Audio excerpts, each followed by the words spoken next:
أعوذ بالله من الشيطان الرجيم بسم الله الرحمن الرحيم السلام عليكم ورحمة الله আল্লাহ পাক রব্বুল আলামিনের কিছু অলঙ্ঘনীয় বিধানসমূহের একটি অন্যতম বিধান হলো তিনি জালেম মুসলমানের বিপক্ষে মজলুম কাফেরকেও সাহায্য করেন।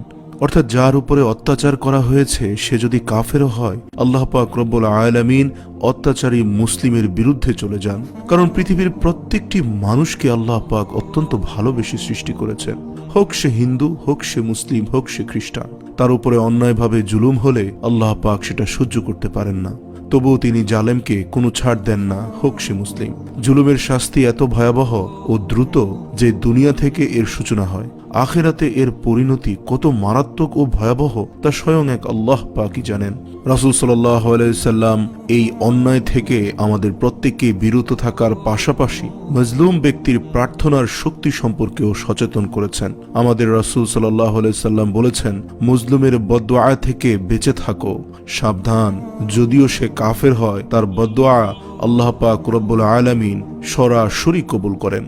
সৃষ্টি শুরু থেকে আল্লাহ পাক কিছু নীতিমালা নির্ধারণ করে রেখেছেন। পৃথিবীর রঙ্গমঞ্চে অনেক উত্থান পতনের ঘটনা ঘটেছে, কিন্তু এসব নীতিমালায় কোনো পরিবর্তন হয়নি। তার যুগে যুগে তার এমন অমোঘ বিধিবিধান এবং নির্দেশনাসমূহের বাস্তবায়ন লিপিবদ্ধ হয়ে আছে পৃথিবীর ইতিহাসে। যে কয়েকটি বিষয় আল্লাহ পাক নিজের জন্য নিষিদ্ধ করে রেখেছেন, সেসবের মধ্যে সর্বপ্রথম বিষয়টি হচ্ছে জুলুম বা অন্যায়। মুসলিম শরীফের বর্ণিত হাদিসে কুদসিতে আল্লাহ পাক আমাদের লক্ষ্য করে বলছেন, হে আমার বান্দারা, আমি নিজেই আমার ক্ষেত্রে জুলুম হারাম করে নিয়েছি ও এই বিষয়টিকে তোমাদের পরস্পরের জন্য নিষিদ্ধ করে দিলাম। তোমরা একে অপরের উপর কখনোই জুলুম করো না। আজকের সমাজ জীবনে একেবারে সাধারণ বিষয়ে একে অপরের উপর বিরাজমান জুলুম করা কিংবা সমাজের বিত্তবান লোকদের দ্বারা সাধারণ মানুষের উপরে জুলুম করা, প্রতিবেশী সাহসী এবং শক্তিশালী হওয়ার কারণে দুর্বল প্রতিবেশীর উপর জুলুম করা, বড় ভাই বা ছোট ভাই শক্তিশালী হওয়ার কারণে ছোট ভাইয়ের উপর জুলুম করা, অথবা পরিবারের অন্য কোনো সদস্যদের উপরে শক্তিমানদের জুলুম করা, এই যাবতীয় জুলুমই বড় ধরনের অমার্জনীয় অপরাধ। এর কঠিন শাস্তি ও পরিণতির প্রতি সতর্ক করে রাসূল সাল্লাল্লাহু আলাইহি সাল্লাম বলেছেন, তোমরা জুলুম বা অন্যায় করা থেকে বিরত থাকো। এই জুলুম কিয়ামতের দিন ঘোর অন্ধকার হয়ে দেখা দিবে। সুপ্রিয় আলোর পথের যাত্রীবিন্দু, আজ আপনাদের জন্য জুলুম এবং অত্যাচার থেকে বাঁচতে চমৎকার কিছু দোয়া নিয়ে হাজির হয়েছি। ইনশাআল্লাহ আমরা এগুলোর উপরে সবাই আমল করার চেষ্টা করব। বিপদ আপদ, দুঃখ বেদনা ইত্যাদি মানুষের উপর আসে। কিছু বিপদ আছে যা আল্লাহর পক্ষ হতে পরীক্ষামূলক বান্দার উপর পতিত হয়, আর কিছু বিপদ আপদ আছে যেগুলো একে অপরের ক্ষতির জন্য করে থাকে। এসব পরিস্থিতিতে মানুষের ধৈর্য ধারণ করা উচিত। বিপদ আপদে কিভাবে সাহায্য চাইতে হবে আল্লাহ পাক রব্বুল আলামিন তা শিখিয়ে দিয়েছেন। সূরা ইউনূসের আয়াত 85 এবং 86-তে আল্লাহ পাক অত্যন্ত সুন্দরভাবে বলেছেন, রব্বানা লা তাজআলনা ফিতনাতাল লিল কওমিজ জালিমিন ওয়া নাজ্জিনা বিরহমাতিকা মিনাল কওমিল কাফিরিন।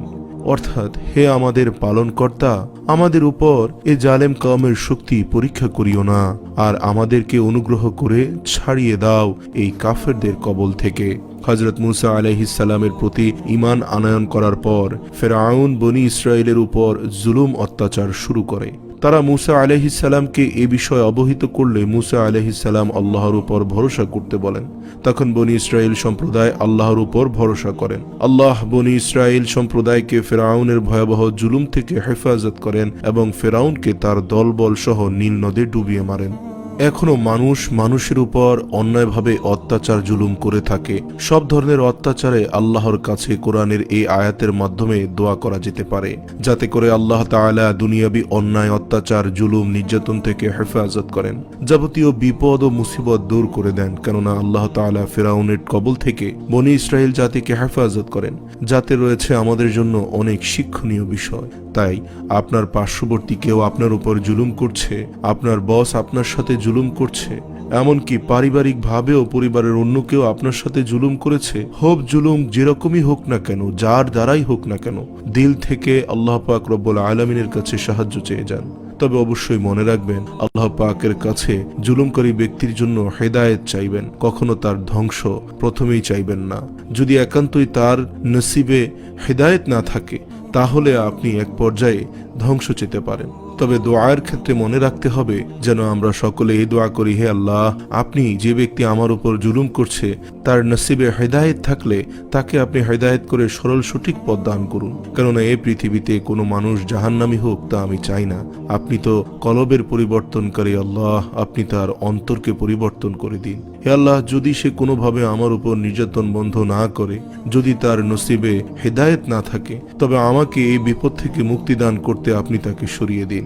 যাই হোক, সূরা ইউনূসের 85 এবং 86 নম্বরের যে আয়াতটি আমরা কিছুক্ষণ আগে তেলাওয়াত করেছিলাম, এবং জুলুমের জন্য আল্লাহ পাক রব্বুল আলামিন আমাদেরকে যে আয়াতটি তেলাওয়াত করে আল্লাহর কাছে সাহায্য চাইতে বলেছিলেন, এর আমল আমরা প্রত্যেক নামাজের পর পাঠ করব। সূরা ফালাক, সূরা নাস ও সূরা ইখলাস সকাল বিকাল 3 বার পাঠ করব ইনশাআল্লাহ। আল্লাহ পাক রব্বুল আলামিন আমাদেরকে যাবতীয় জুলুম থেকে হেফাজত করুন, আমিন।